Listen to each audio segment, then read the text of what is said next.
Do they know the video? Maybe some of the IT guys, they know this video? I think so. Oh, okay. Yeah, So cái này chưa? Có ai biết cái này không? Chưa? No. no. Okay, so the CISO, Chief Information Security Officer, in charge of the security, cybersecurity of the company and the resilience of the company on one side, and the pen tester, who is in charge of finding part of the red team, as we did this morning, who is in charge of finding flaws and thinking out of the box to find different flaws. So this is a funny video, but just to set the context. We'll explain it to them first. So, Chief Information Security Officer. Chief Information Security Officer. Tức là một cái vị nhân viên an ninh mạng ạ. Đây là một an ninh mạng nhưng mà cấp cao ạ. Yeah. Pen tester. Biết không? Penetration tester. Try to test to the find the of the network. Okay. Yeah, exactly. Tester. Là những người mà đã tìm ra lỗ hổng trong cái penetration tester. Yes. Pen test. Okay. So this is just to show a little bit of the mindset. I think this is interesting and funny. This is the thinking. No, just to see the thinking. Watch. Yeah. We don't hear the sound, by the way. Oh, you don't hear the sound? Oh, it's okay. There's no sound. It's just saying, no, I'm not going to do it. Mm-hmm. All right. He's going to shoot him in the chest with the gun, right? Okay. He's got to test the... Yes. Okay. Hiểu không? Okay. So body armor. Top. Up. Pen tester. He's lucky he didn't shoot him somewhere else. So this is about the mindset, you know, of the pen tester. You have on one side the cybersecurity strategy of your company, and people have, I would say, a corporate way of thinking. And on the other side, you have pen testers and red team activities and such type of activities which are here to challenge the security of the company. And people will think differently. In this case, the CISO was expecting him to be shot in the chest, but he was shot in the leg, which was not at all what he was expecting. Vậy thì ở đây chúng ta có một người đại diện, cái video vừa rồi có một người đại diện cho một vị cấp cao của an ninh mạng trong một công ty. Còn pen tester là những người đi tìm hiểu những cái lỗ hổng trong cái hệ thống mạng.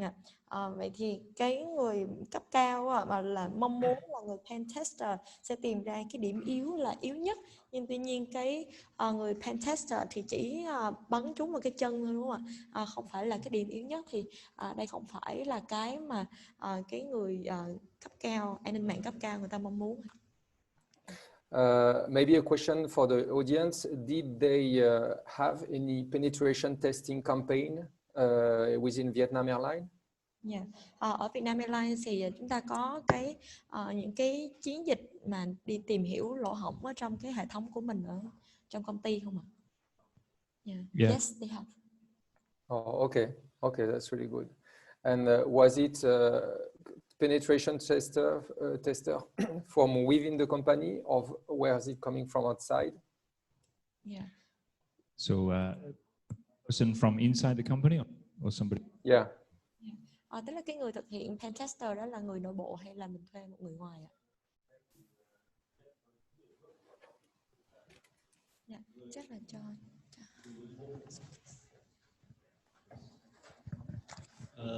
Cái việc pen test thì thực hiện theo rất nhiều bước. Đầu tiên là khi mà ứng dụng hay là một hệ thống mới được tạo ra thì sẽ là người nội bộ thực hiện kiểm tra trước. Sau khi mà đã pass qua thì sẽ thuê một cái đối tác thứ ba, người ta đánh giá lại, và khi mà đánh giá lại thì thực hiện theo các bước là theo từ black box rồi gray box và white box. Thì khi mà thực hiện các bước đấy thì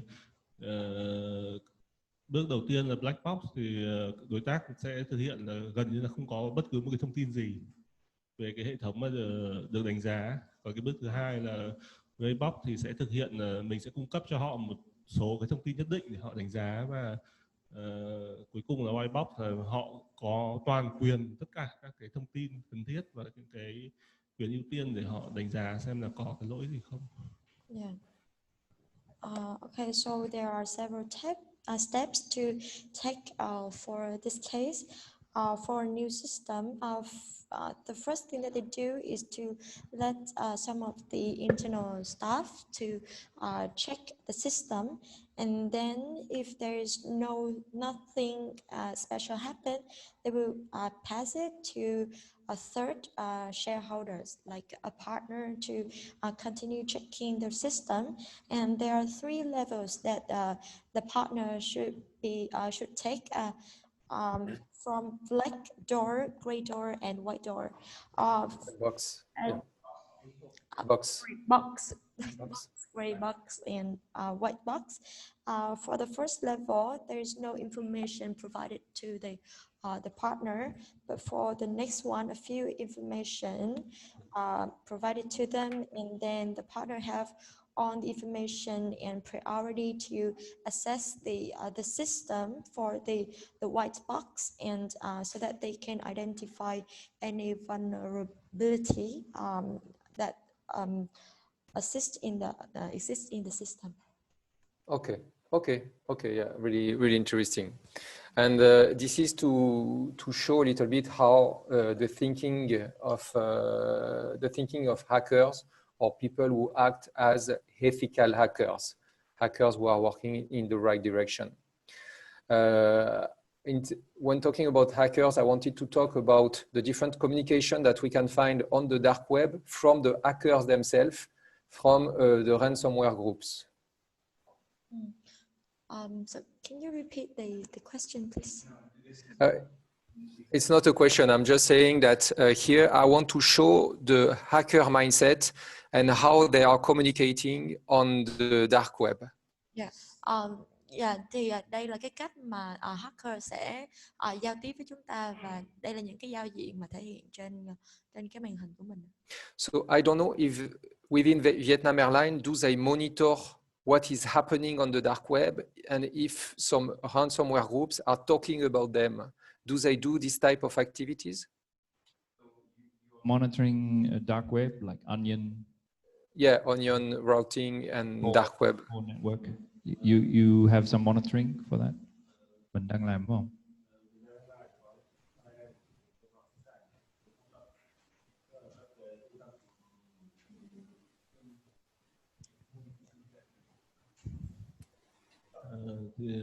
Bên Airline thì có cái đơn vị NOC thì có một hệ thống thu thập log của toàn bộ các cái hệ thống khác, các ứng dụng khác, bao gồm cả những cái thiết bị về an ninh như kiểu firewall hay là IPS gì đó, thì tất cả những cái thông tin hoạt động đều gửi về đó, đều gửi về cái thiết bị log tập trung đó, và cái thiết bị đó sẽ được phân tích là đưa ra những cảnh báo nào là nguy hiểm để mà đội an ninh thông tin sẽ kiểm tra. Okay, so there is something called a station device, and on the information in the company will be sent to the station device, and the device will do the analysis and send out any warning. But this is not what we're asking. Cái câu hỏi của mình là where's that? Maybe this monitoring is done through a third-party company or through their provider of IPS or firewall. Maybe this is something which is externalized from Vietnam Airlines activities. Okay. This monitoring may be done by a third-party company. But I'm clear if so you know this one. Mình biết cái này phải không? Okay. So ý của cái này là ví dụ công ty người Maze, ví dụ. So, yeah. Cái này là Kim làm việc với khách hàng của Maze. Cái này là ý của anh này là công ty Maze hoặc group Maze sử dụng cái này. Có message board, forum, cái câu hỏi là mình ở Vietnam Airlines mình kiểm tra ở Thor, mình có kiểm tra checking. Do we check, research what people are saying on here? Do we search for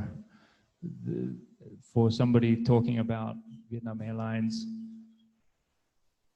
or selling data from Vietnam Airlines? Thor. Mình kiểm tra không? Thực ra các cái đối tác thì họ sẽ thu thập thông tin giúp mình. Tức là cái đơn vị Viettel là người ta sẽ cung cấp cái thông tin cho mình. Và ngoài ra thì định kỳ thì cũng sẽ nhờ một đơn vị khác, ví dụ là bên EY. Okay. So yeah, so using external parties to keep track of it. So Viettel and Ernst & Young. Okay. Not directly themselves. Okay, interesting. So here I wanted to show you what basically is being said on the dark web. This is a screenshot from the Maze team, some ransomware team, such as Maze, Doppelpaymer, Sodinokibi, etc. There's a lot of different ransomware team, and this is the type of communication that they do online. Yeah. So yeah, ở đây là ví dụ group Maze hay là group khác làm cái này ở Tor, dark web. So cái này là ví dụ we are starting a exclusive discount season when on sale. Ví dụ. Yeah, so some examples. Okay. Yeah, some example. And so they clearly state what has to be done when the files are being locked. So it doesn't mean that you have to follow that, but this is the type of instruction that you may receive if you are locked by a ransomware. For example, if you think that the price is too high, you can make your offer. If it's reasonable, we will always listen. Please do not disappear during the negotiation, etc. Do not think, so I think this is interesting to see what is actually happening on the dark web regarding the messages. Yeah. Okay. Okay. So about the evolution of ransom, few graphs here. I think it's interesting to say the amount of the average ransom payment has only been increasing since the last 2 years, since 2018. So this is the first part. Second part, the average downtime due to the ransomware attack is estimated around 15 days. So if you have to make estimations about the operational cost within the airline of a ransomware attack, you can use this average of 15 days of losing some of your operation. And then ultimately, these are the type of ransom payment which have been done. You have the case of Travelex in 2020, and they pay, this was the highest ransom in 2020, about $2 million. There are other ones, but it greatly vary between 100,000 and millions of dollars. Yeah. Thì ở đây là sự gia tăng mức tiền chuộc của cái dạng ransom. Và khoảng thời gian trung bình để hệ thống dừng hoạt động do tấn công mã độc tống tiền là khoảng 15 ngày. Và với cái case của Travelex, đã bị tống tiền vào tháng 4 năm 2020 thì đây là khoản tiền chuộc lớn nhất ở trong năm là đến 2,3 triệu đô ạ. Yeah. Yeah. So yeah, here it's interesting to see what is happening. What is the response of victim when they are being ransomed? So we can see that some of them have paid the ransom and they were able to recover the data. It's 27%. Some of them have paid the ransom, but they were not able to recover the data. Yeah. Most of them didn't pay the ransom, 44%, and they were able to recover the data through different type of activities, and some of them didn't pay it and have lost their data. Yeah. Và đây là phản ứng của các nạn nhân đối với các mã độc tống tiền. Đầu tiên 27% là số phần trăm của những cái đơn vị đã trả tiền và đã được khôi phục. 18% công ty đã trả tiền nhưng mà dữ liệu lại không được khôi phục, lại bị mất. Đa số các cái khoản tiền chuộc nếu như mà không được trả thì 44% các công ty vẫn lấy lại được cái dữ liệu đó. 11% là phần trăm của các cái công ty không trả tiền chuộc và cũng bị mất cái dữ liệu luôn ạ. And what we have to see here is that more and more companies are paying the ransom. This is an increasing trend from 2018. It was only 38% and now it's 45% of companies that decide to pay the ransom. Và một cái xu hướng đáng để nhận ra đó là ngày càng có nhiều công ty chịu chấp nhận là thanh toán tiền chuộc. Và năm 2019 thì 45% so với năm 2018 thì chỉ có 38% thôi. So the payment of the ransom is a really specific topic because deciding to pay the ransom you may have is a really difficult choice, first of all. And you may have different advices depending on where you are operating, who is your insurance company, who is your negotiator. So there's a lot of different elements related to the payment of the ransom. This is a really complex topic. Yeah. And usually you discuss the ransom, the payment of the ransom with your insurance company. Yeah. Vậy thì cái việc mà trả tiền chuộc là một cái vấn đề, một cái chủ đề mà rất là nhiều người quan tâm và là một cái sự lựa chọn rất là khó khăn. Và nếu như mà để đưa ra một cái quyết định thì sẽ có rất là nhiều những cái lời khuyên khác nhau. Điều đó sẽ phụ thuộc vào cái nơi mà công ty chúng ta đang vận hành và cái công ty bảo hiểm mà chúng ta đang sử dụng, cũng như là ai là người đứng ra thương thảo cho cái điều này. Và đa số thì thường công ty bảo hiểm là người sẽ chịu trách nhiệm là chi trả cho những khoản tiền chuộc. Okay. So here you have some of the highest reported ransom from the different malware. Highest number being about $12 million. So you can see it greatly varies depending on the malware. Yeah. Và đây là những khoản tiền chuộc lớn nhất được công bố vào năm 2020. Và khoản lớn nhất là 12,5 triệu đô. Thì nó phụ thuộc vào cái mã độc của chúng ta là cái mã gì ạ?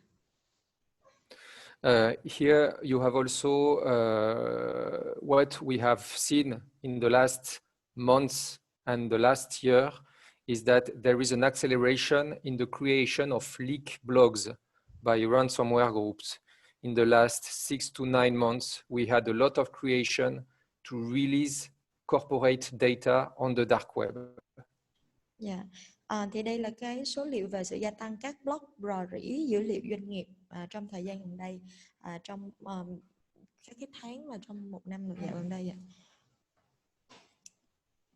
Okay. Also, you don't need to be on the dark web to leak data. Here is an example of an airline operating in Asia. And this airline didn't protect its website properly. It's an airline in Asia that didn't protect their website properly, so all of this information was leaked. Có một cái hãng hàng không ở châu Á là đã không có bảo vệ được cái thông tin của người dùng, và rất là nhiều những cái thông tin như thế này bị đánh cắp. So here you have some examples: the aircraft illustrated catalog, aircraft maintenance manual, fault reporting manual, etc. These information belongs to the provider of the aircraft, and they are made available to the airline company. But here, the airline, by not setting the right level of security on their website, she compromises the security of the provider of the aircraft. Và những cái thông tin ví dụ như là danh mục minh họa máy bay, sổ tay bảo dưỡng máy bay, các báo cáo sai sót cũng như là báo cáo cấu trúc về kế hoạch hệ thống hay là sổ tay sơ đồ đầu mối dây chẳng hạn, thì tất cả những cái thông tin này đều là thuộc về cái nhà cung cấp máy bay, nhà sản xuất máy bay. Và nếu như mà những cái hãng hàng không mà không bảo vệ những cái thông tin của đối tác của mình như vậy thì sẽ dẫn đến việc nó ảnh hưởng đến cái công ty đối tác. And what I want to show here is that sometimes you don't need to look very far to find information about sensitive information about the company. And here, this is the case from this airline in Asia. And they are leaking a lot of confidential information through a badly protected website. Đôi khi chúng ta cũng không cần phải tìm kiếm nhiều cái thông tin nào mà chúng ta cần phải bảo vệ. Thì đối với cái trường hợp này thì những cái thông tin mà có sẵn trên cái trang web chúng ta thôi là cũng rất là nhạy cảm với những cái hacker. Okay. Yeah, I will go a little bit. Yeah, here I think this is something interesting also. Oops. Here you have price index on the dark web, and you can actually find information about airlines on the dark web, and you can find information about online account for airlines. You have JetBlue, British Airways, Ryanair, and these accounts could be bought on the dark web for very cheap prices. Dark web. Dark web. You can say dark web. Web is another part of the internet that is not found through Google or whatever. It's like it's a whole separate. Oh. That's where criminals go to sell things, and this is the price of the kind of information you could buy there, right? So if you want the British Airways, this is frequent flyer data, etc. Yes. Yes. This is this is the login to the account. You can get into somebody's account and and so you can get into somebody's account or get account information. You pay £31 and you might get thousands of dollars worth of miles that you can use to do something with. For example. Thì chắc là em sẽ list ra cái phần dark web. Dark web đòi hỏi sử dụng cái công cụ đặc biệt để truy cập là phần nội dung chủ định ẩn, hợp pháp nhưng thường bị các hacker hoặc kẻ tấn công vì mục đích chính trị hoặc những người bất đồng chính kiến lợi dụng. Vậy thì những cái thông tin trên dark web của chúng ta vẫn có thể là bị rò rỉ và bị mua bán với những cái giá như thế này. And so sorry, the $1,200 value is just the average value, not the average price, right? Pricing is a lot cheaper. It's the average value of the estimation of the value of your online identity. Yeah. It's the sum of all the online accounts that you have. Your PayPal, your PayPal, your bank account, your social media account, etc., this is estimated to worth about $1,200 for each individual. Dạ, thì mỗi thông tin của cá nhân thì thường sẽ có cái giá trị là 1.200 đô la. That's like one person. So if my identity, which is most likely for sale somewhere, I presume. Maybe, maybe. I haven't found it yet. I've been looking, but I'm sure it's out there somewhere. But my identity may be worth, let's say, $1,000. Thông tin cá nhân thì của một người thì thường sẽ có giá trung bình là khoảng 1.200 đô. But somebody can buy it for $10 or $20, depending. Yeah, được mua bán với cái giá rất là rẻ hơn ở trên dark web. But most importantly, what we can see regarding airlines is that there is a market price for the miles, and you can actually buy accounts and buy miles, and you can trade miles, air miles, from a lot of different airline accounts. This is a research I have done before. I didn't find anything about Vietnam Airlines, but I found a lot of information from a lot of different airlines. Yeah, so, well, anyone in the One World network, presumably you could use that. So yeah, Airlines is in One World, right? Skytrax World. One World. So that means who's in One World? Cathay Pacific. Oh yeah, yeah. I think it's is it ANA or Japan Airlines, one of the two. Except we can trade miles. You could buy the miles for, you know, somebody's Virgin Atlantic or Singapore Airlines account, for example. And this is I'll let you translate. Yeah. Đây là chi phí trung bình trên dark web trên mỗi dặm địa lý, người ta mua theo dặm địa lý. Dạ. Taekwon. Dạ. Cái này là điểm. Yeah. Để tính điểm mà. Okay. So people would buy the access to the account for your Lotus account. Lotus. Like if they want. So I could buy the login information, and like use Expedia. This is Expedia. Expedia, because it's not tied to one particular airline. You can use Bitcoin and different things. It's quite flexible. So that's a very valuable one. Not that I'd know anything about these, you know, topics, but yeah, I think that's why it's valuable. But it shows that there is a market about this, and I guess this is probably something that they are monitoring on the dark web. Yeah. With Viettel. Yeah. So we should keep track. Yeah. Okay. Mình phải biết cái này có mấy muốn làm việc cái này. Why they steal information? Because they can sell it. Okay. Okay. So I'll go a little bit fast on this. About Tor users by country, just a simple word about this. In Vietnam, it's there in total 2 million people using Tor, and only 10,000 in Vietnam. Yeah. What's really interesting is only 5,000 in China. And only 5,000 in China. China is doing hacking, but is not really using the Tor network. China is quite new to the Tor network and is starting to buy into the Tor network. So they're not blocking it. It's not because the firewall's blocking it.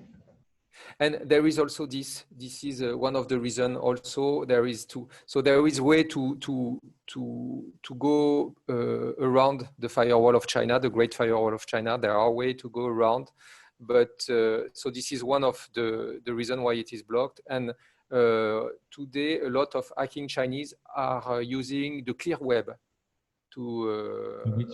Sorry, didn't catch you. They are using the clear web to provide information. Mm-hmm. Yeah. Okay. No, in China, they're using normal web, not so much using the deep web tool. Yeah. They just haven't used it yet, I guess. They didn't need to. And your remark is correct. There is also the Great Firewall of China, which is preventing a lot of them from accessing it. Yeah. Okay. So yeah, they have the firewall, and then that's one problem. I think it's blocking Tor, so you have to work quite hard to use it.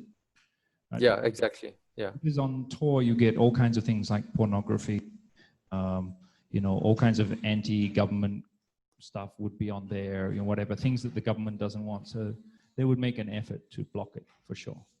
Chắc chắn. Yeah. Okay. So a quick word about digital domain of the aircraft. Maybe it's to echo to what was said previously. These are the 4 digital domains inside the aircraft. There is technical segregation between these domains, sometimes physical segregation.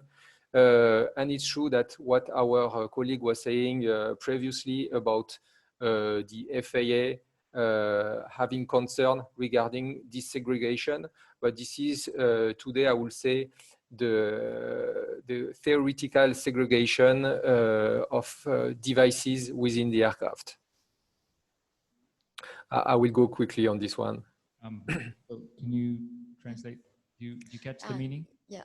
Thì chắc là em sẽ follow cái slide này luôn ạ. Thì cái vùng điện tử của trên cái chuyến bay ạ.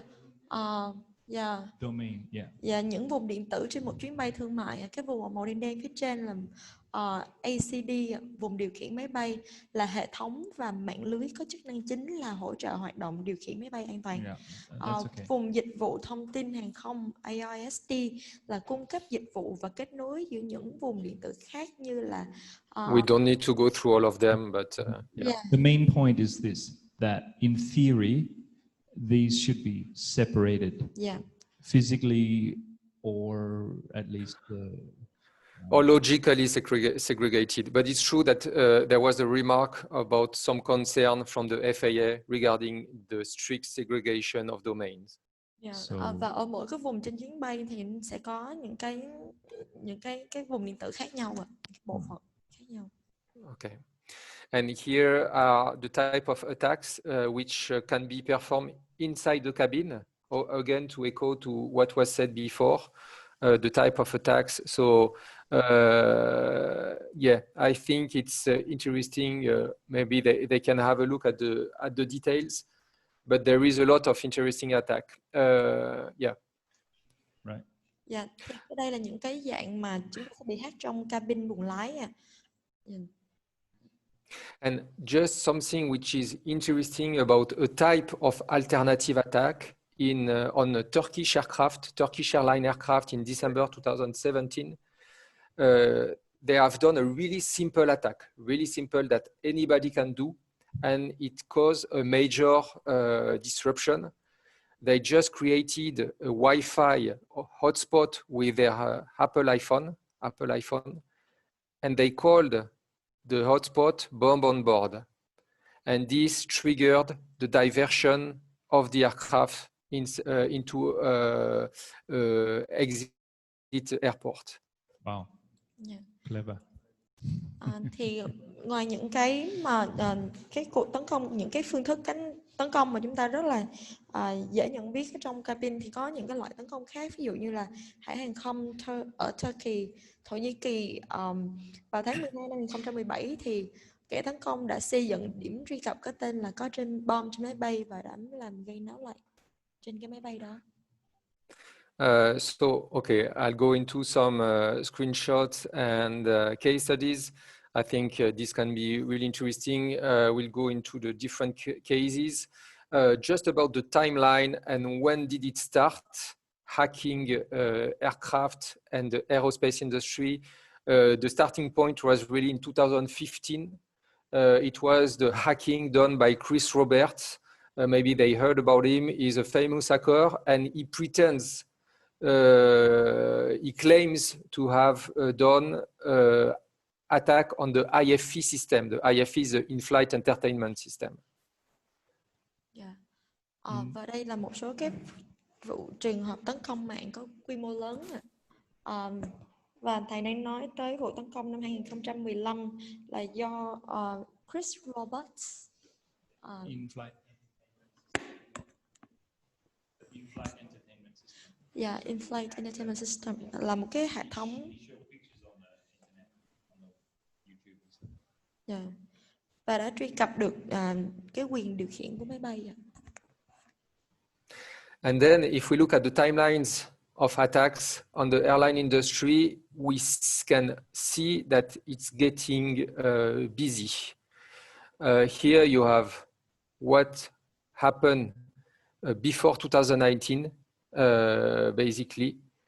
And here you have which were public cases.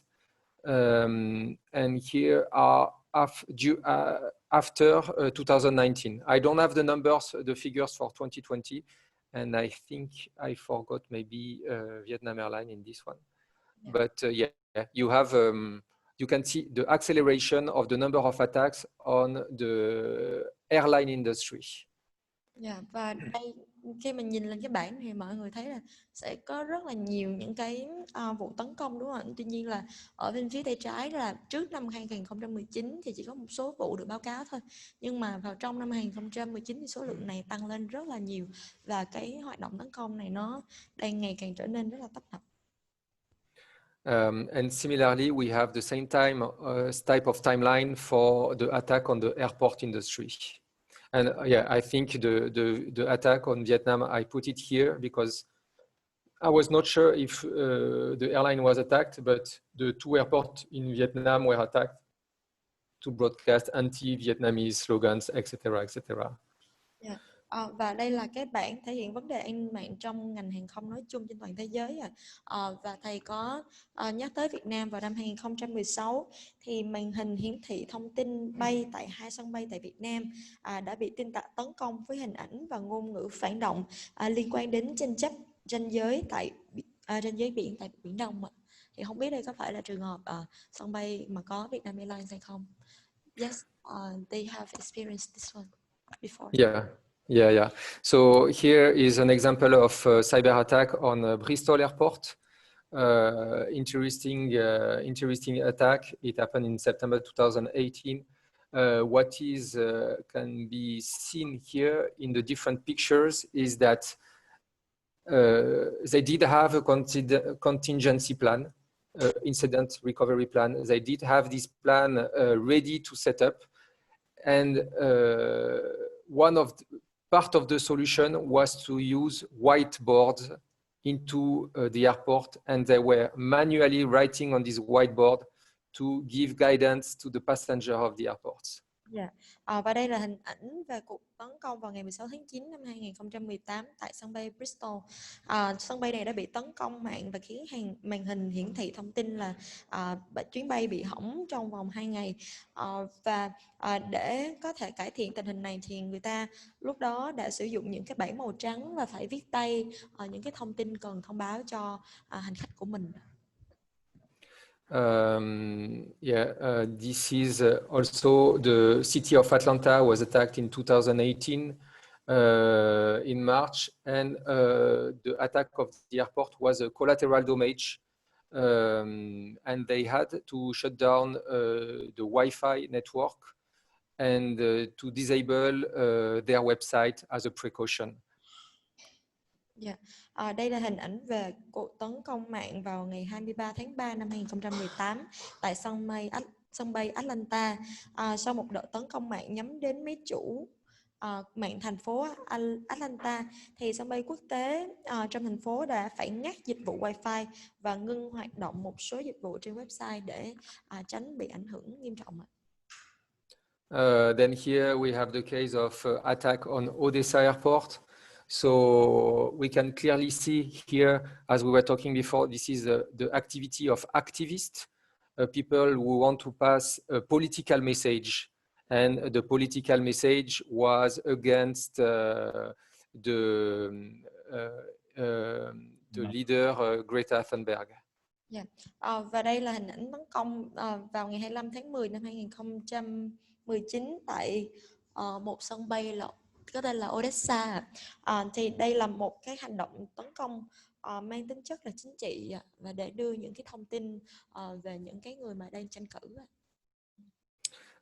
And okay, so this, you know, this attack well, which happened in 2018.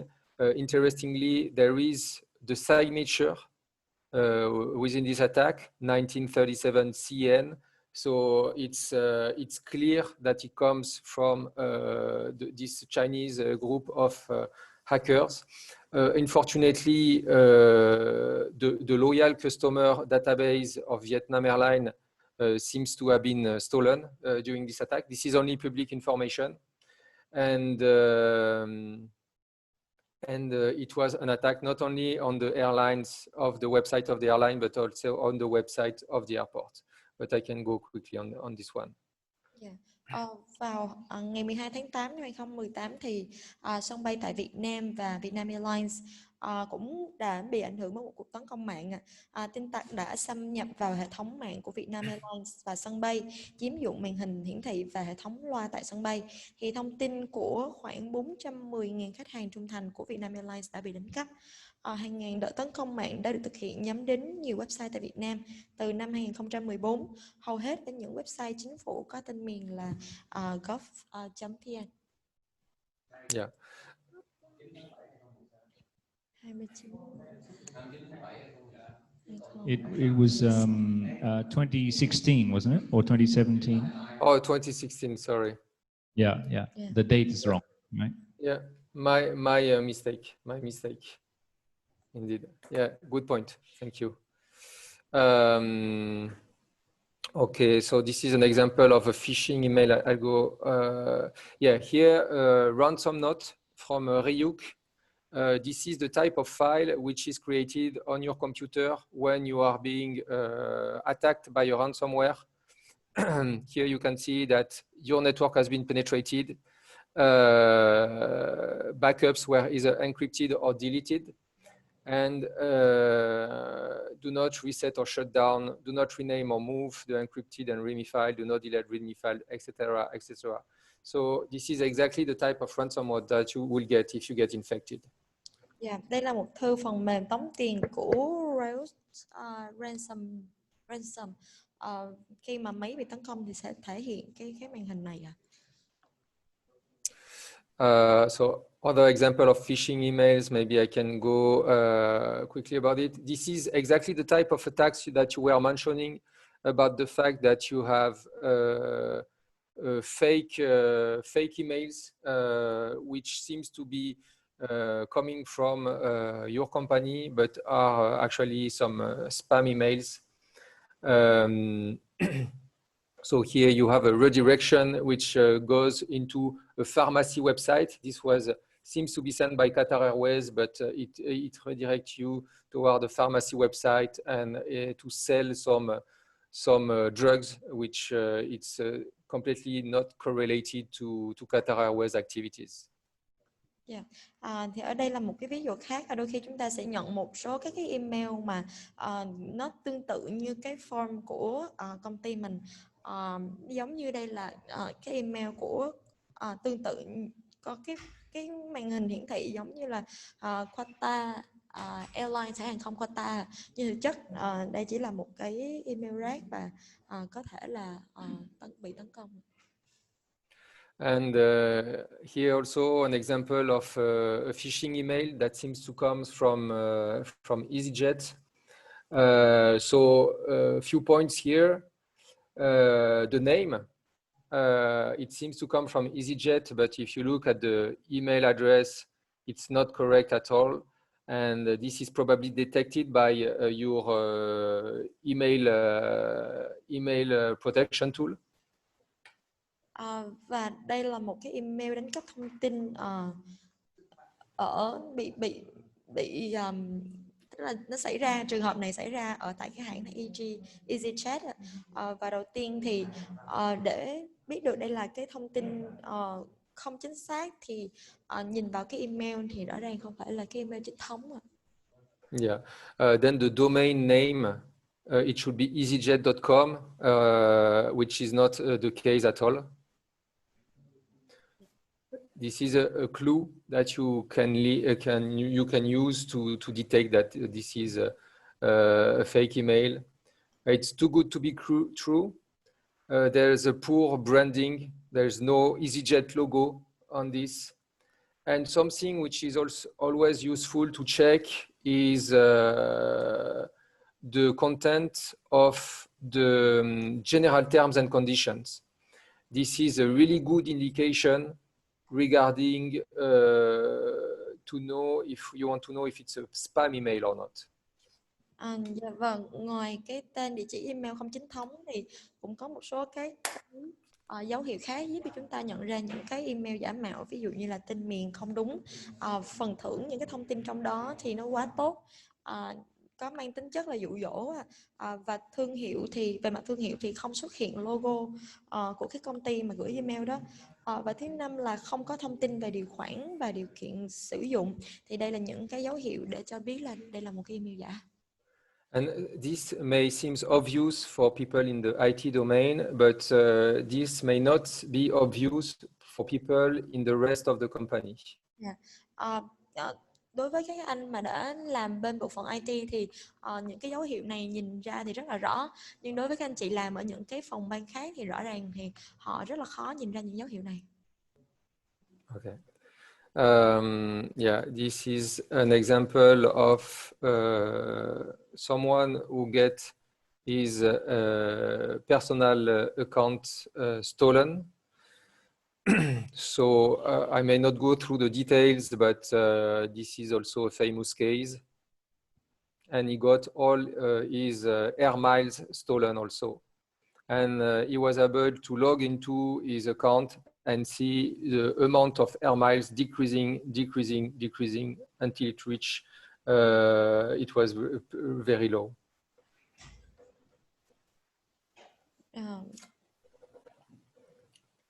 Yeah. So, yeah. So, yeah. Cái này thì thầy sẽ không đi vào chi tiết, nhưng mà đây là một cái vụ ở American Airlines vào ngày 8 tháng 12 năm 2018. Thì cái thông tin khách hàng đã bị đánh cắp ạ. Yeah, okay. Khách hàng đã phải soạn báo cáo cảnh sát để được hoàn trả số dặm bay là hơn 130.000 dặm.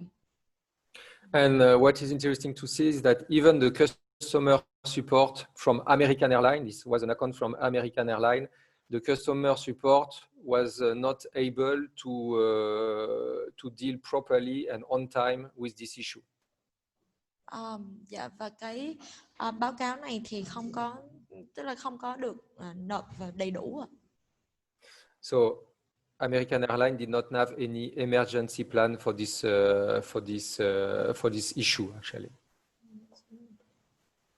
Và cho nên là American Airlines không có biện pháp xử lý khẩn với cái hiện tượng này và không giải quyết được. Another type of attack is a LinkedIn phishing attack. We touch upon it, but let's imagine the scenario that you have people within Vietnam Airlines who are looking for business opportunities outside the company. Some of the bad guys are using the credulity of job seekers to propagate malware through LinkedIn inside the company. Tấn công qua mạng xã hội thì ở đây là có một nhóm nghiên cứu an ninh đã đăng nhập thành công và admin một it's not. So you're talking about the Vietnam Airlines situation and I'm just saying that sometimes it happens that you have employees who are looking for another job outside the company, and they may get phished by this type of email. Yeah. Và đôi khi thì trong công ty chúng ta có một số những người làm muốn là kiếm lợi, hoặc là có kiếm tiền từ một cái công việc khác, thì họ cũng có thể gửi những cái email giả mạo như này. And there are mechanisms to avoid detection mechanism actually. So what they are using is a protected archive file, a rare file, and this way they avoid some of the antivirus detection rules. Bởi vì họ hiểu cái hệ thống cho nên họ sẽ có những cái cách sử dụng những cái file mà qua mặt cái hệ thống của chúng ta được.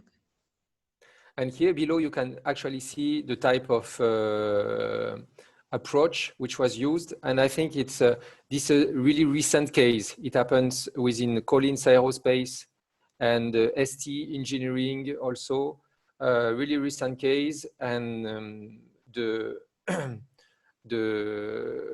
criminals were acting as if they were part of the Collins Aerospace Association.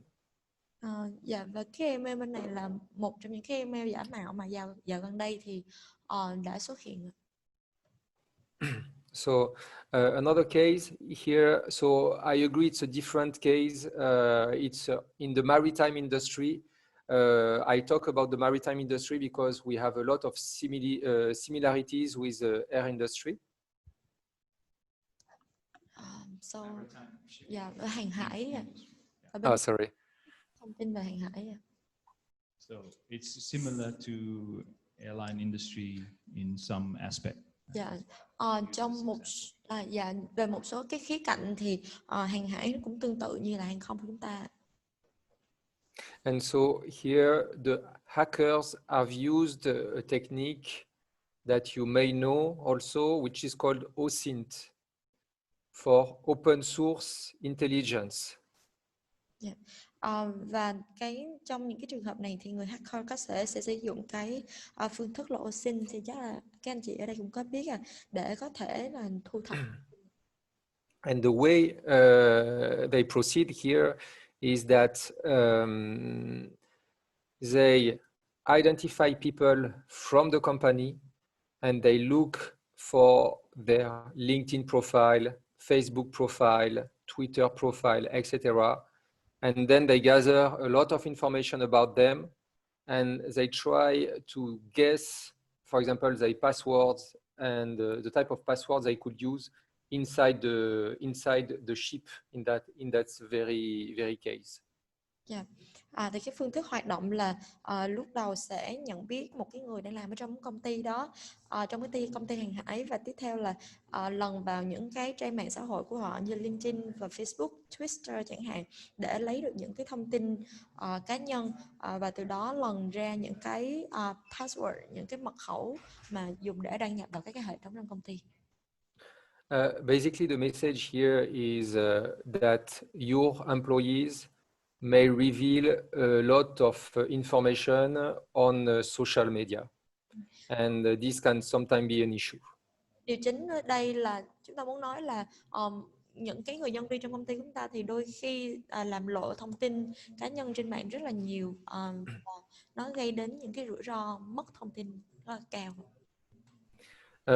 And to go to talk about this specific case, the hackers, they were able to know who was the crew member, his name, last name, he knew about the name of his wife, where he lives, etc. And he tried different passwords on the login system on the bot, and he was able to log into the bot just using this open source information.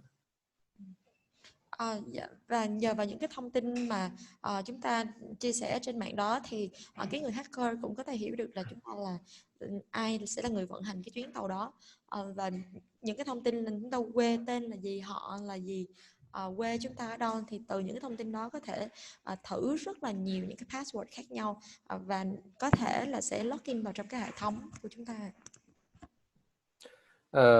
So here we touch upon it, the drop drive, USB drive. Consider these statistics. 50% of people plug the USB drive that they find of the parking lot. Yeah. 50% of them. Và khi nói đến các hình thức tấn công mạng khác thì có bao gồm là hack qua USB lạ, và có một cái số liệu là 50% người ta sử dụng cắm ổ USB lạ mà họ tìm thấy trên đường vào trong cái máy tính của mình. Then another type of attack which is often used is the fake president fraud. it consists in convincing the employee to make an emergency bank transfer. And the email sounds like it comes from your boss, your manager, or your the C-level, etc. Hình thức thứ hai là giả lừa đảo, giả làm cấp trên của chúng ta. Đôi khi người nhân viên nhận được một cái email giống như là cấp trên gửi cho họ và yêu cầu họ là phải chuyển tiền đến một cái bên thứ ba. Đây là một cái lệnh khẩn cấp. Yeah. Yeah. So some case studies here. We have the case of EasyJet. So EasyJet has been targeted by a cyber attack in January 2020. The exact date of the cyber attack is not publicly known. The information of 9 million customers were accessed. It's only email address and travel details, which could seem quite not that dangerous for the customers. Yeah. Đây là trường hợp của chúng ta lại quay lại trường hợp của hãng EasyJet. EasyJet đã bị tấn công mạng vào tháng 1 năm 2020 và thời điểm chính xác của đợt tấn công thì không được xác định rõ. Tổ chức điều tra đã phát hiện địa chỉ email và thông tin vận chuyển của khoảng 9 triệu khách hàng đã bị truy cập.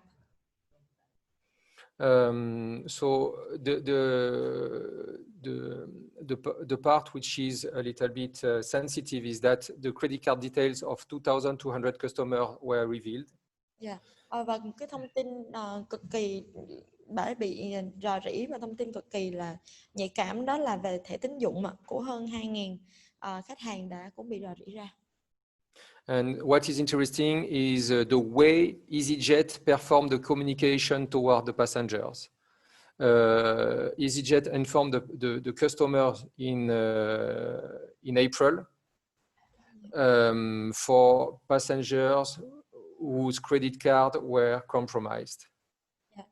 Và cách mà xử lý của EasyJet đó là khi mà phát hiện ra khách hàng bị đánh cắp thông tin thẻ tín dụng vào tháng 4 và họ đã phát hiện và so they did inform the customer losing the information of the credit card, và họ đã thông báo cho những cái Yes, I informed the customers about the fact that there was a breach of their bank account details in April. Và EasyJet đã thông báo với khách hàng là thông tin của họ đã bị đánh cắp để họ làm việc với ngân hàng.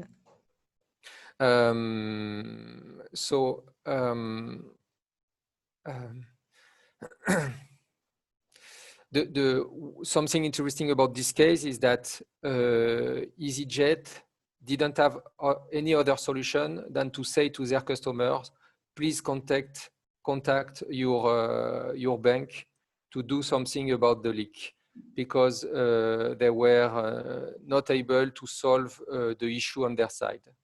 And the leak was done.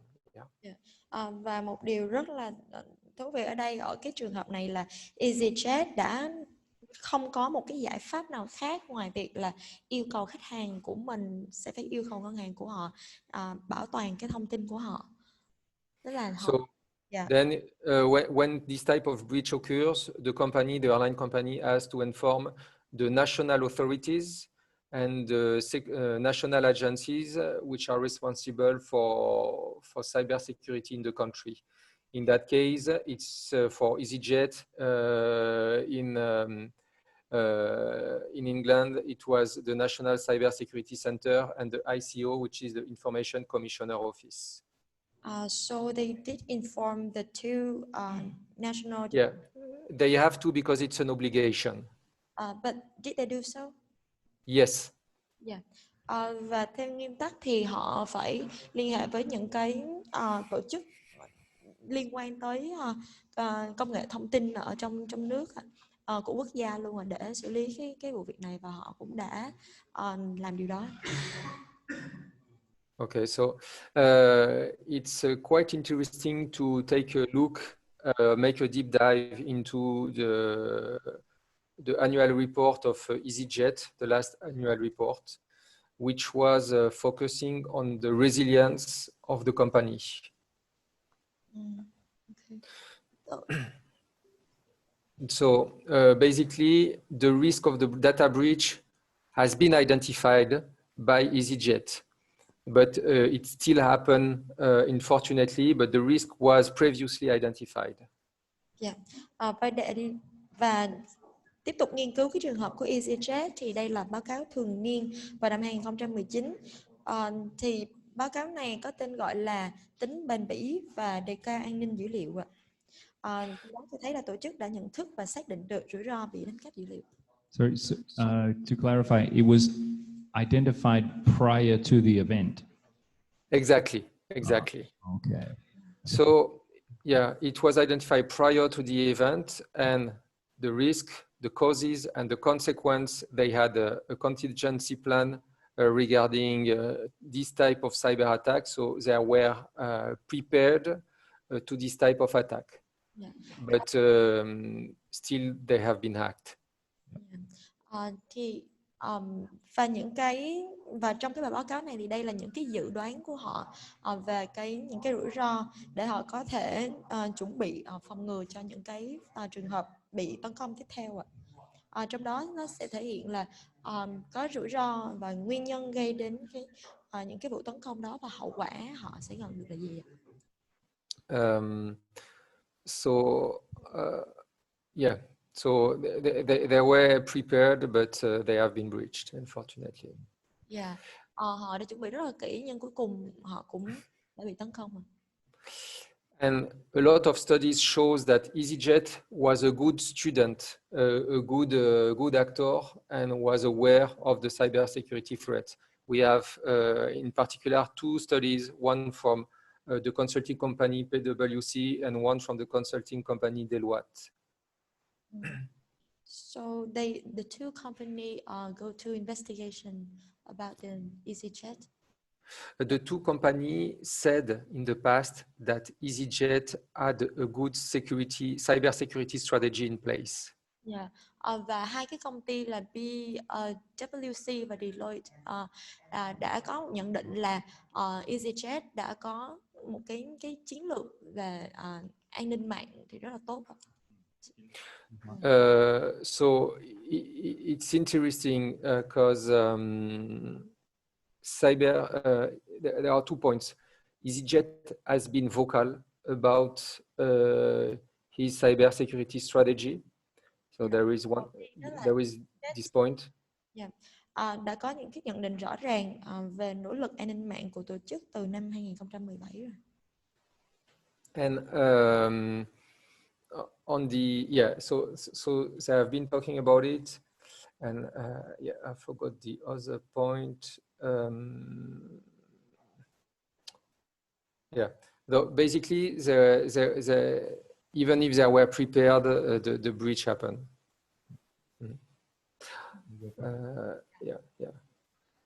So they already had identified the risk. They knew what they needed to do when it happened. Yeah.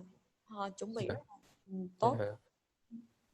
It shows also that even if you are prepared, it echoes to what I was saying before. Even if you are prepared, 100% of security is not achievable. In the case of EasyJet, it seems to have been the case. They have been talking about cybersecurity and their level of cybersecurity since 2016, actually. They have been vocal about it. And so it doesn't mean that you won't be hacked because you are prepared. Yeah. Ở đây có tức là từ cái việc trường hợp của EasyJet thì chúng ta rút ra một bài học là cho dù chúng ta có chuẩn bị kỹ cách mấy thì cái việc mà 100% mà an toàn trong cái hệ thống của chúng ta thì vẫn không thể đạt được. Okay. Another case, important case, is the case of Delta Airline. Here it's interesting because the compromission did not happen within Delta Airline. The compromission happened within the a provider of the Delta Airline. Provide, right? So A supplier, a solution supplier of Delta Airline. the website name, this chatbot that help. Yeah. The attack happened here. Customer support. Và trường hợp này là khá là đặc biệt là cái người hacker không có trực tiếp tấn công vào Delta nhưng mà tấn công vào một cái bên cung cấp dịch vụ cho Delta Airlines, đó là 247.ai đó. Và họ đã thông qua cái đường gián tiếp này là đã có thể truy cập vào hệ thống của Delta. So this shows the importance of having trust into the suppliers, your suppliers, and people you are in contact with and the company you work with. Vậy thì sẽ rất nguy hiểm nếu như chúng ta hoàn toàn tin tưởng vào những cái bên mà thu thập những cái thông tin cá nhân của chúng ta trong quá trình mua hàng. In that case, several hundred thousand of credit card numbers have been accessed. Và nó sẽ gây ra là cái việc xâm phạm những cái thông tin cực kỳ cao. And the issue was on the chatbot, which was on the website of Delta Airlines. So it could seem like a really small element of this website, but this has a huge impact on the company. Can you explain more about this?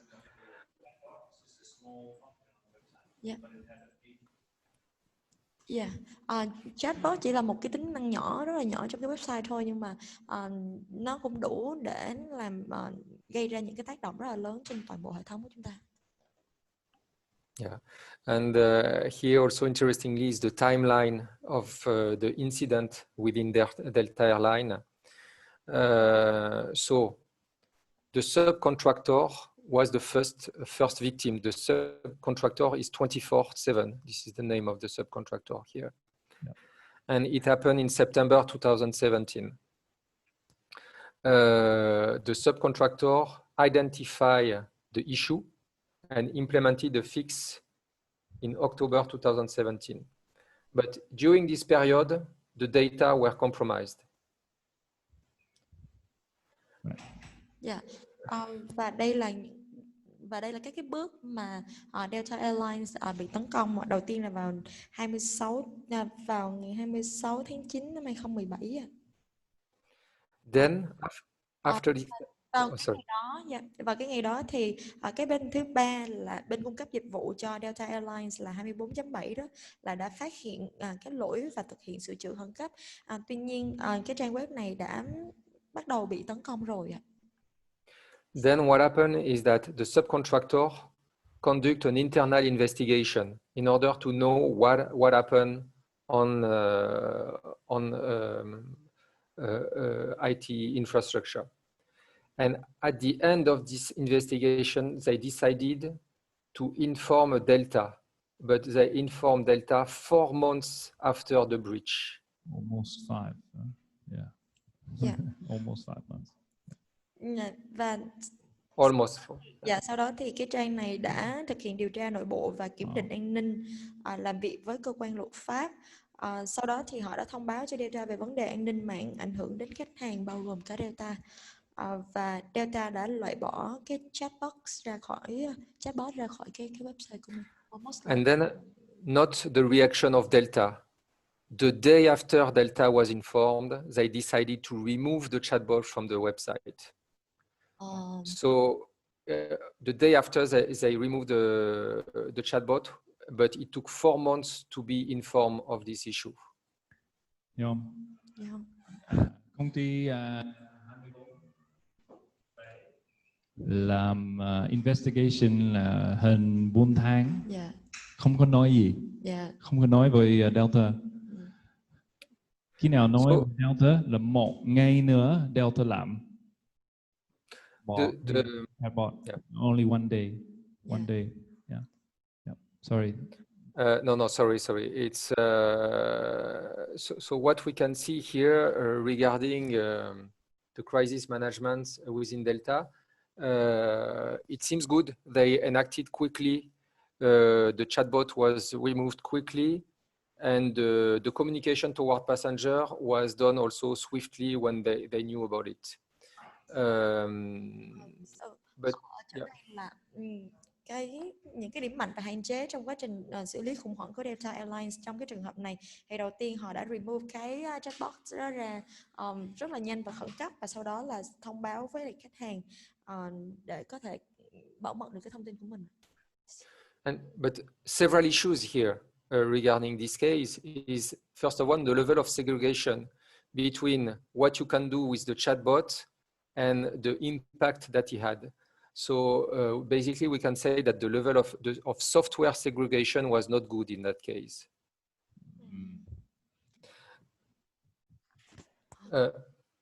This means, okay, the chatbot was running on the website, but it didn't matter if a customer used the chatbot or just used the website, the information was still exposed to the breach. Yeah. So they were able to get the information even if the person didn't actually use the chatbot. So this segregation problem should have been fixed, and it wasn't.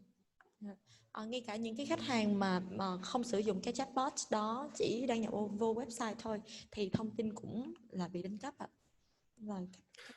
And also another important point is the liability issue. Delta and its contractor, which is 24/7, do not agree on the liability because initially the liability clause were not properly identified. And this is a really key point of the link and the level of information sharing and liability clauses that you have to set up with your providers. Và cái đáng nhấn mạnh ở đây là vấn đề về trách nhiệm. Delta và các nhà thầu không thống nhất về trách nhiệm, điều khoản về trách nhiệm không được xác định rõ ràng. Thì đây là điều mà chúng ta nên chú ý khi mà làm việc với các nhà thầu và các nhà cung cấp dịch vụ cho chúng ta, là về cái việc mà liên kết với nhau và chia sẻ thông tin như thế nào cho hợp lý. Cái này rất quan trọng, mình phải cái này rõ ràng nhé. And this is an issue regarding also the insurance, who is responsible, who is liable for this. And this is, and who is going to pay for this? Which insurance is going to pay for this? So this may seem as, I will say, it's a simple supplier-provider relationship, but this had a huge financial impact on both companies. Delta was throwing the liability on 24/7, and 24/7 was saying that they were not responsible for the impact on Delta Airline. So this can be really difficult cases to deal with afterwards. Và cái vấn đề này cũng nên, tức là khi làm việc với các đối tác thì chúng ta cũng nên nghĩ tới một bên là những cái nhà bảo hiểm. Thì chúng ta sẽ phải chọn là trong trường hợp mà bị tấn công như vậy thì cái bên bảo hiểm nào sẽ phải trả tiền, bởi vì khi mà xảy ra cái vấn đề như vậy thì hai bên liên quan Delta với cả 24.7 đó thì họ mâu thuẫn với nhau về mặt tài chính và họ blame nhau rất là nhiều và không biết là ai sẽ phải chịu trách nhiệm cho vấn đề này. Okay, so this is the importance of to have a clear and determine relationship with suppliers. Cathay Pacific, another case, 9.4 million passengers of Cathay Pacific were affected by this breach. It concerned personal data, name, nationality, date of birth, phone, email address, passport number, ID numbers, travel history, etc. Và đây là một trường hợp tấn công xảy ra ở hãng hàng không Cathay Pacific.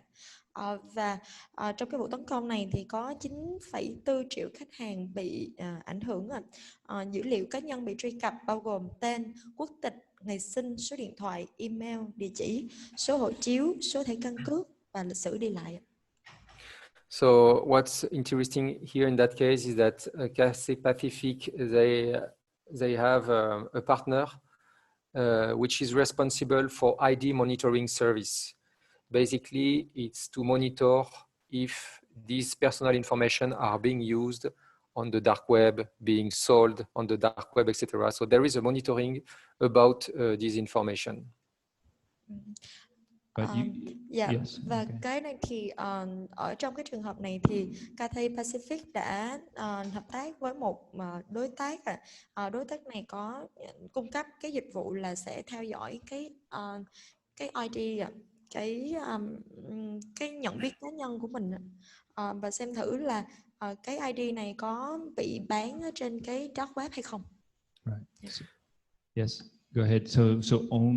So this you must opt in for this service, is it? You must. Indeed, I mean, this service is really useful for airlines in order to protect, to make sure there is not a bad use of the information of their passengers. And also you need the acknowledgements from the passenger who needs to enroll into the service. And here in that case, it could seem quite low, but only 50,000 people enrolled to the service out of the 9 million. Yeah, it's.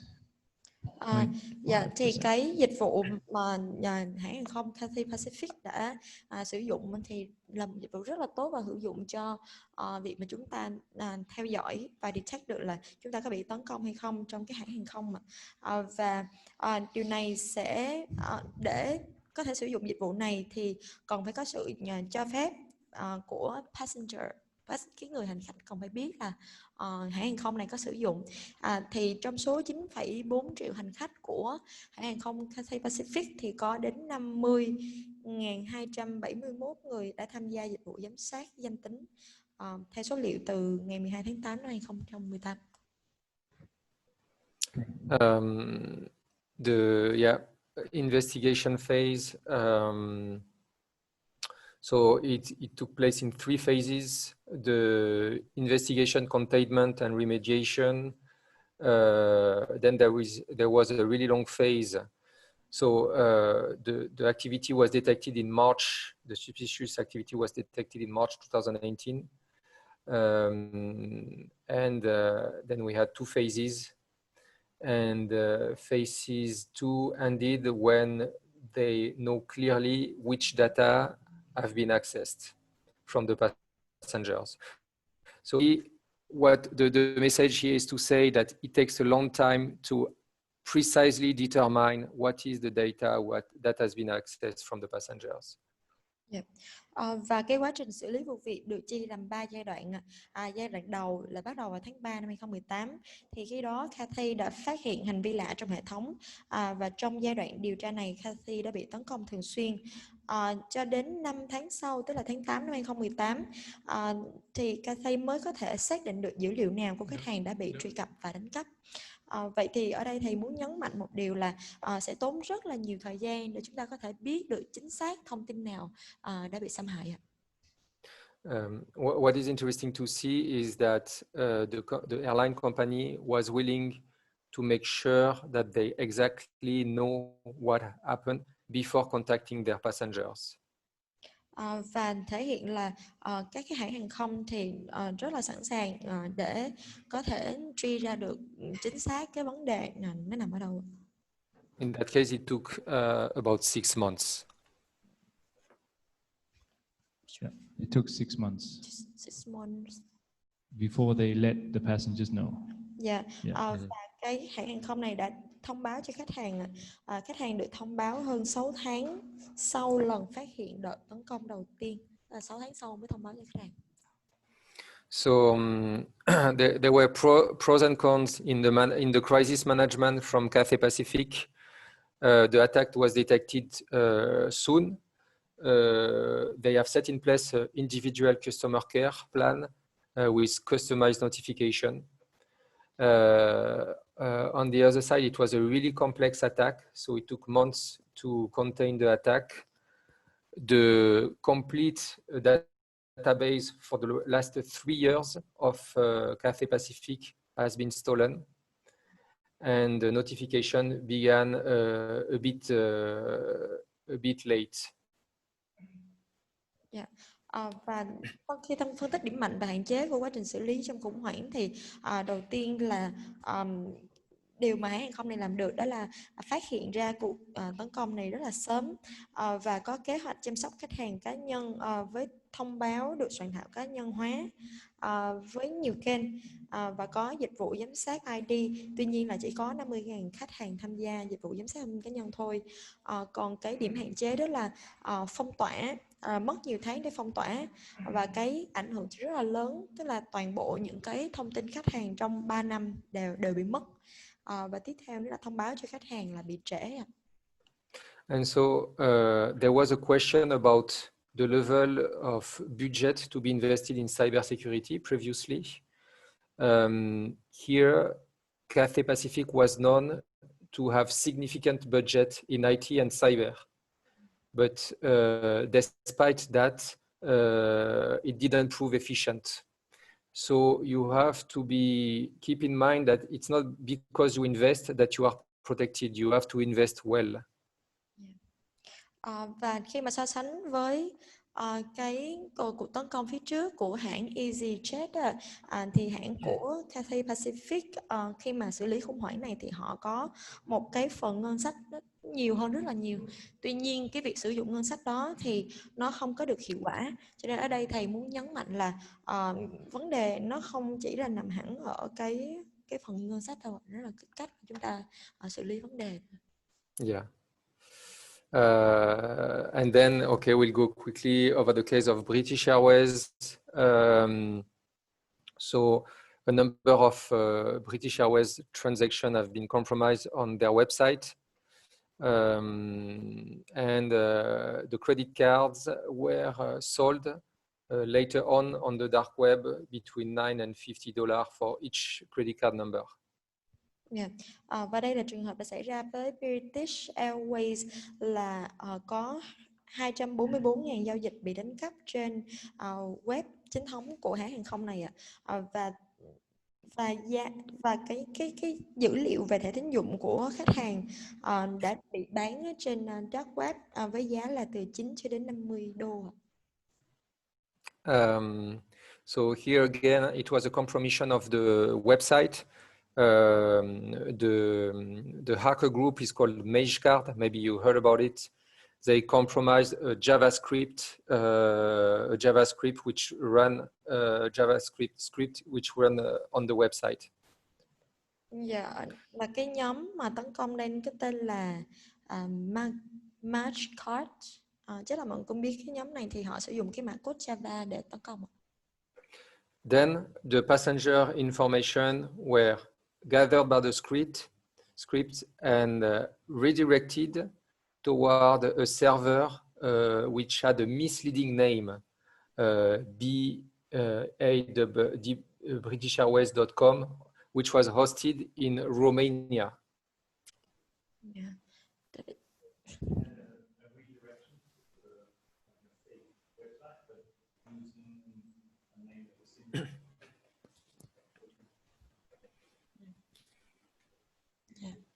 So, thông qua một cái trang web giả mạo. Yeah. And in Romania, the legislation is totally different than in England, and so it's difficult to track the attackers there. And then from Romania, information were taken and sold on the dark web. Yeah. Bởi vì cái luật ở cái nơi này thì không có dễ dàng như là ở Anh sở tại và họ rất là khó để theo dõi những cái người hacker này nếu như mình theo những cái luật này.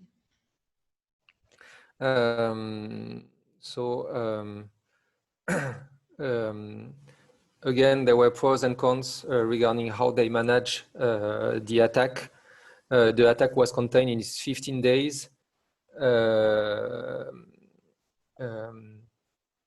But it was a highly impacting attack. The bad point about this is that the ICO, the UK Information Commissioner Office, fined British Airways 1.5% of its worldwide turnover. And this represented 183 million pounds. Yeah. Và cũng phân tích điểm mạnh và hạn chế của quá trình xử lý khủng hoảng của hãng hàng không British Airways. Thì thời lượng tấn công, điểm mặt tốt là đợt tấn công chỉ được phong tỏa trong vòng 15 ngày. Và cái số tiền phạt thì là cũng thấp hơn so với mức mà maximum phạt trần thì thấp hơn.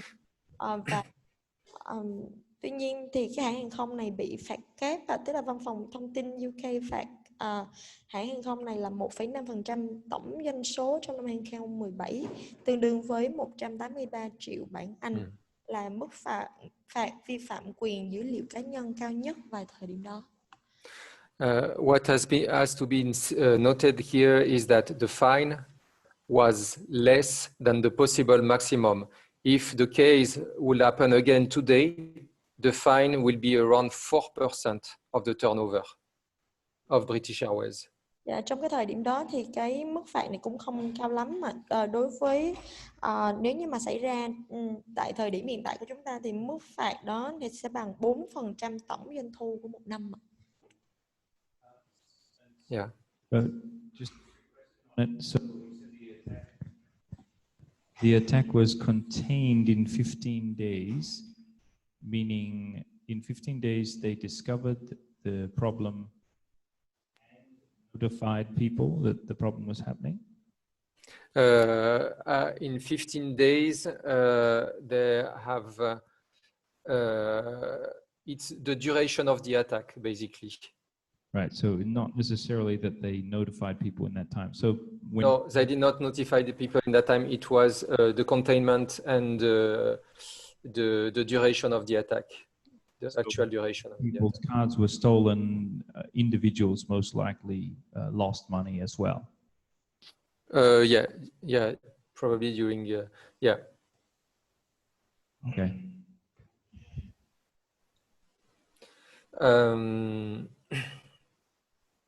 So yes, I think we're getting to the end. So I will maybe conclude on this, but this study has been done on a lot of different cases, on the 20 cases which are known on the attack on airlines, which are publicly known. And we can see some trends regarding that. First of all, we can see that there is a link between impact and complexity, which means that a complex attack usually has a strong impact. Yeah. Và đây là những cái nghiên cứu về các cái trường, sau khi mà nghiên cứu các cái trường hợp bị tấn công trong hãng hàng không, thì dựa trên khoảng 20 vụ tấn công từ năm 24 đến 2019 thì có đưa ra một kết luận về mối liên hệ giữa tác động và mức độ phức tạp. Thì thường thì cái mức độ phức tạp của vụ tấn công càng cao thì cái tác động nó càng lớn.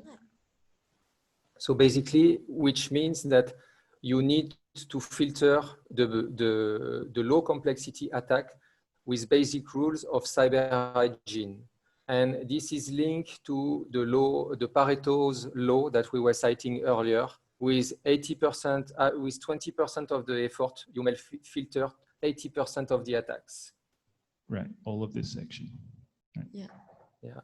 So if we invest in the right cybersecurity measures, we can get rid of these low complexity attacks. They should be easy. Exactly.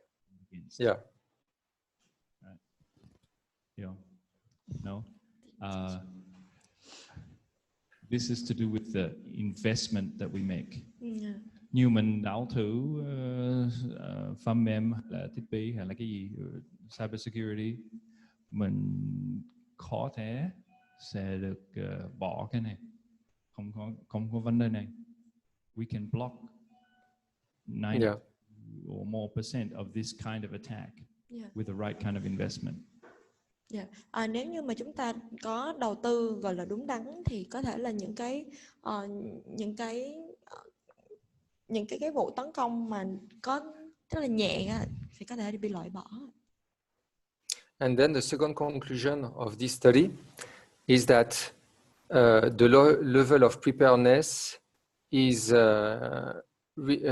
reduces the level of impact. It seems obvious, but this is the case. So investments in cybersecurity are proving to be efficient. Right. Yeah. You can see this decreasing trend here.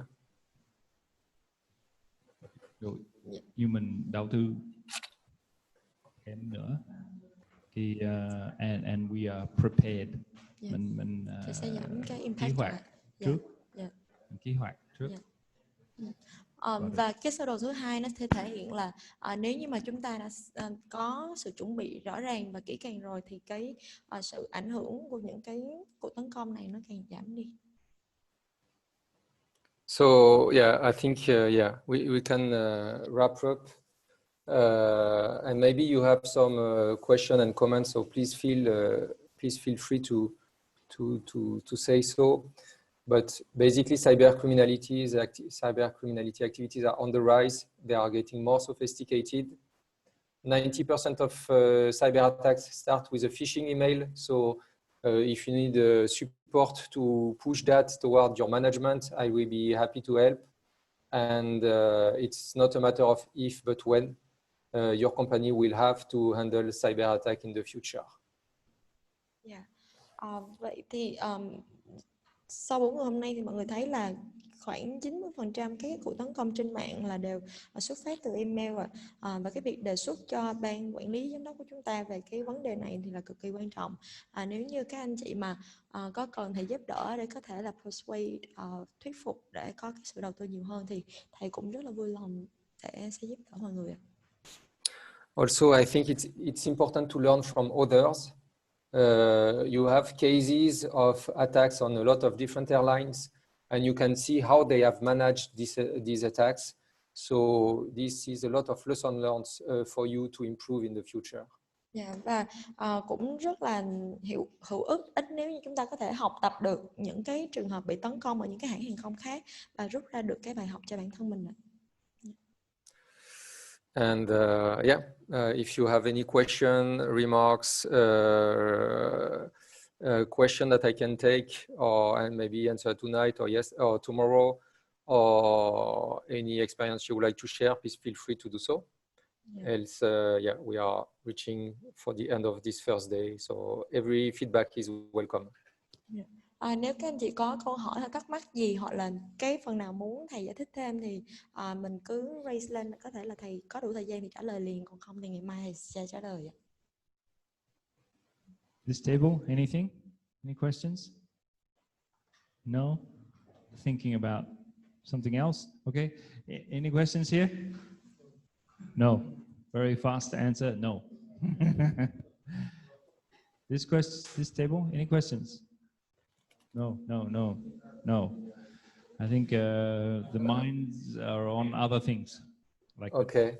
So, but so tomorrow we'll talk about the market and about the IT and cybersecurity budget. So I think that could be interesting for some of the people here, and also if they need some support and if they want to use this slide to push toward the management.